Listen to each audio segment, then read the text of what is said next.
ഞാൻ നിങ്ങളുമായിട്ട് ഷെയർ ചെയ്യുന്ന ഒരു പുലാവ് റെസിപ്പിയാണ് പ്രോൺസ് പുലാവ്. യൂഷ്വലായിട്ട് നമ്മൾ എല്ലാവരും വീട്ടിലുണ്ടാക്കുന്നത് ഒന്നിലെ വെജിറ്റബിൾ പുലാവ് ആയിരിക്കും, അല്ലെങ്കിൽ ചിക്കൻ പുലാവ് ആയിരിക്കും.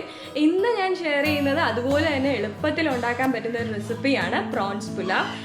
അതിനാവശ്യമായിട്ടുള്ള ഇൻഗ്രീഡിയൻസ് എന്തൊക്കെയാണെന്ന് നോക്കാം. പുലാവിന് ആവശ്യമായിട്ടുള്ള ഇൻഗ്രീഡിയൻസ് എല്ലാം ഞാനിവിടെ റെഡിയാക്കി വെച്ചിട്ടുണ്ട്. യൂഷ്വലി നമ്മൾ ഉണ്ടാക്കുന്ന ചിക്കൻ അല്ലെങ്കിൽ വെജിറ്റബിൾ പുലാവിൽ നിന്ന് വ്യത്യാസമായിട്ട് പ്രോൺസ് കൊണ്ടാണ് നമ്മൾ പുലാവ് ഉണ്ടാക്കുന്നത്. അപ്പോൾ ഇത് ഏതാണ്ട് ഒരു 250 ഗ്രാമോളം പ്രോൺസ് ഉണ്ട്. ഈ പ്രോൺസിൽ ഞാൻ അല്പം മഞ്ഞൾപ്പൊടി, കുരുമുളക് പൊടി, പിന്നെ ഉപ്പ് ചേർത്ത് മാരിനേറ്റ് ചെയ്ത് വെച്ചേക്കുവാണ്. ഒരു 10-15 മിനിറ്റ്സ് നമുക്ക് മാരിനേറ്റ് ചെയ്ത് വെച്ചാൽ മതിയാവും. പിന്നെ റൈസ് ഞാനിവിടെ യൂസ് ചെയ്തിരിക്കുന്നത് ജീര ബാസ്മതി റൈസ് ആണ്.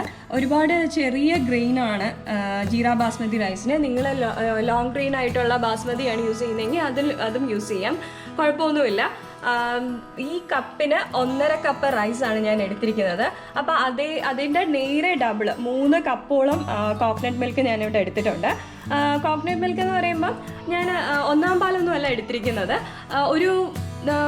ഒരു മീഡിയം സൈസ് തേങ്ങ ചിരകിയിട്ട് 1 ഗ്ലാസ് വെള്ളം, ഈ വലിയ ഗ്ലാസ്സിന് 1 ഗ്ലാസ് വെള്ളം ഒഴിച്ച് ഗ്രൈൻഡ് ചെയ്തെടുക്കുമായിരുന്നു. എന്നിട്ട് അതിലേക്ക് 1.5 കപ്പ് അരി എന്ന് പറയുമ്പോൾ നമുക്ക് 3 ഗ്ലാസ് വെള്ളം വേണം. 2 ഗ്ലാസ് വെള്ളം കൂടെ ചേർത്ത് റെഡിയാക്കി വെച്ചേക്കുവാണ്. ഇത് ഞാൻ അളന്ന് വെച്ചേക്കുവാണ്.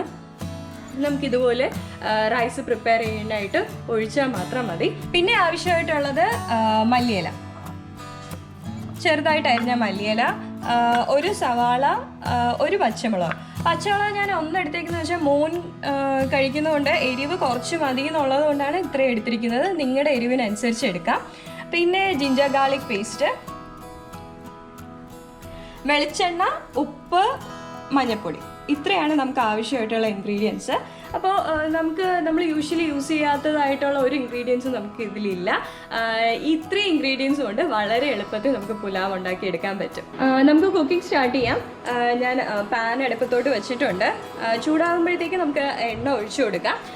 എണ്ണ ഒഴിക്കുന്നത് നമ്മൾ ആദ്യം ആ എണ്ണയിലോട്ട് പ്രോൺസ് ഇട്ട് ഫ്രൈ ചെയ്ത് മാറ്റിയിട്ട് അതിലേക്കാണ് ബാക്കി സോട്ട് ചെയ്യാനുള്ള റൈസിലേക്ക് ചേർക്കാനുള്ള ബാക്കി ഇൻഗ്രീഡിയൻസ് എല്ലാം ചേർത്ത് സോട്ടേ ചെയ്യുന്നത്.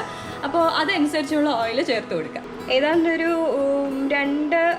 2-3 ടേബിൾ സ്പൂണോളം വെളിച്ചെണ്ണയാണ് ഞാനിവിടെ എടുത്തേക്കുന്നത്. നിങ്ങൾ ശ്രദ്ധിച്ചാണ്, ഈ പുലാവിൽ ഞാൻ മസാല ഒന്നും ഉപയോഗിക്കുന്നില്ല. ഹോൾ മസാലയോ ഇല്ല മസാല പൗഡറോ ഒന്നും യൂസ് ചെയ്യുന്നില്ല. നമുക്കിവിടെ ഈ പുലാവിൽ എടുത്ത് നിൽക്കുന്ന ഫ്ലേവർ എന്ന് പറയുന്നത് പ്രോൺസിൻ്റെ ഫ്ലേവറാണ്. പിന്നെ കോക്കനട്ട് മിൽക്കിൻ്റെയും കൊറിയാണ്ടർ ലീവ്സിൻ്റെയും ഫ്ലേവർ. അപ്പോൾ ഇതിൽ നമുക്ക് മസാലയുടെ ആവശ്യമില്ല. എണ്ണ ചൂടായി തുടങ്ങിയിട്ടുണ്ട്. അപ്പോൾ നമുക്കിതിലേക്ക് പ്രോൺസ് ഇട്ട് കൊടുക്കാം.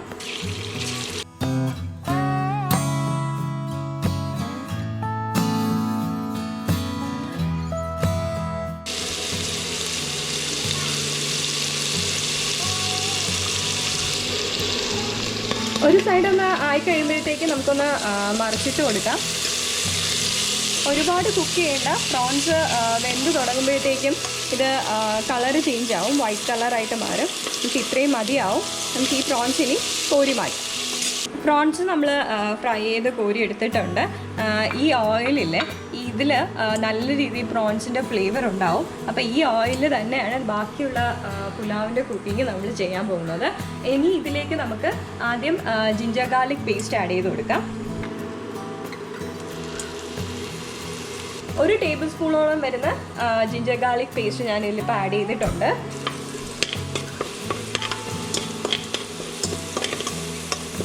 ജിഞ്ചർ ഗാർലിക് പേസ്റ്റ് ആഡ് ചെയ്തിട്ട് ഇതിലേക്ക് നമുക്ക് പച്ചമുളക് ഇട്ടിട്ടുണ്ട്. ഇനി നമുക്കിതിലേക്ക് ഉള്ളി ഇട്ട് കൊടുക്കാം.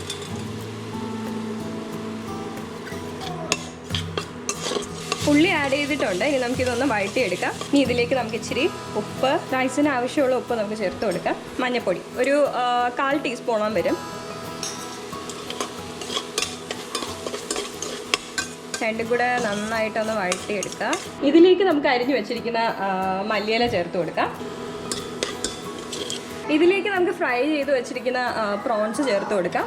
നന്നായിട്ടൊന്ന് ഇളക്കുക. പ്രോൺസും കൂടെ ചെയ്ത് നല്ലോണം ഒന്ന് ഇളക്കിയതിന് ശേഷം നമുക്ക് ഇതിലേക്ക് റൈസ് ചേർത്ത് കൊടുക്കാം. ഇത് സോക്ക് ചെയ്ത് വെച്ചിരിക്കുന്ന ജീര ബാസ്മതി റൈസാണ്. ഇനി റൈസിലേക്ക് നമുക്ക് തേങ്ങാപ്പാൽ ആഡ് ചെയ്ത് കൊടുക്കണം. ഇതിന് 1.5 കപ്പ് അരിയാണ് ഞാൻ എടുത്തത്. അപ്പോൾ 3 കപ്പോളം വരുന്ന തേങ്ങാപ്പാലുണ്ട്. അത് നമുക്ക് റൈസിലേക്ക് ആഡ് ചെയ്ത് കൊടുക്കാം.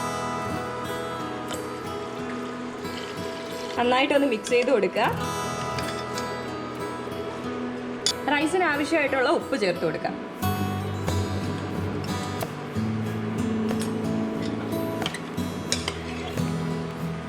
പുലാവ് ഓൾമോസ്റ്റ് റെഡിയാണ്. ഇനി നമുക്ക് കുക്കർ അടച്ചു വെച്ച് ഒരു വിസിൽ വരേണ്ട താമസമേ ഉള്ളൂ.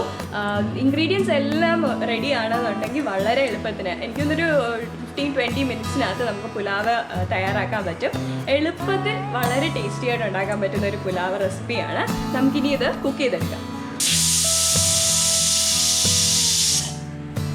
പ്രോൺസ് പുലാവ് റെഡി ആയിട്ടുണ്ട്. ഒരു വിസിൽ കഴിഞ്ഞു. നമുക്ക് തുറന്ന് നോക്കാം.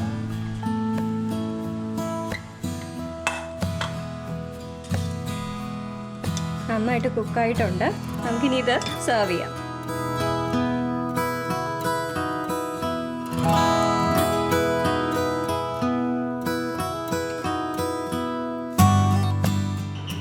പ്രോൺസ് പുലാവ് റെഡി ആയിട്ടുണ്ട്. വളരെ സിമ്പിൾ ആൻഡ് ടേസ്റ്റി ആയിട്ടുള്ളൊരു റെസിപ്പിയാണ്. നിങ്ങൾ ട്രൈ ചെയ്ത് നോക്കുക, നിങ്ങൾക്കും ഇഷ്ടപ്പെടും. ക്രിസ്മസ് ഒക്കെ ഇങ്ങ് അടുത്തു. ക്രിസ്മസിൻ്റെ വിരുന്നൊരുക്കാനായിട്ട് നിങ്ങളും റെസിപ്പിയൊക്കെ അന്വേഷിച്ചുകൊണ്ടിരിക്കുമായിരിക്കും. അപ്പോൾ ആ മെനുവിൽ ഇത് ഉൾപ്പെടുത്താൻ ശ്രമിക്കുക. ട്രൈ ചെയ്ത് നോക്കുക, നിങ്ങൾക്കും ഉറപ്പായിട്ട് ഇഷ്ടപ്പെടും. ഈ വീഡിയോ നിങ്ങൾക്ക് ഇഷ്ടപ്പെട്ടെങ്കിൽ ലൈക്ക് ചെയ്യുക, ഷെയർ ചെയ്യുക. തുടർന്നും ഇതുപോലെയുള്ള വീഡിയോസ് കാണാനായി ഞങ്ങളുടെ ചാനൽ സബ്സ്ക്രൈബ് ചെയ്യാൻ മറക്കരുത്.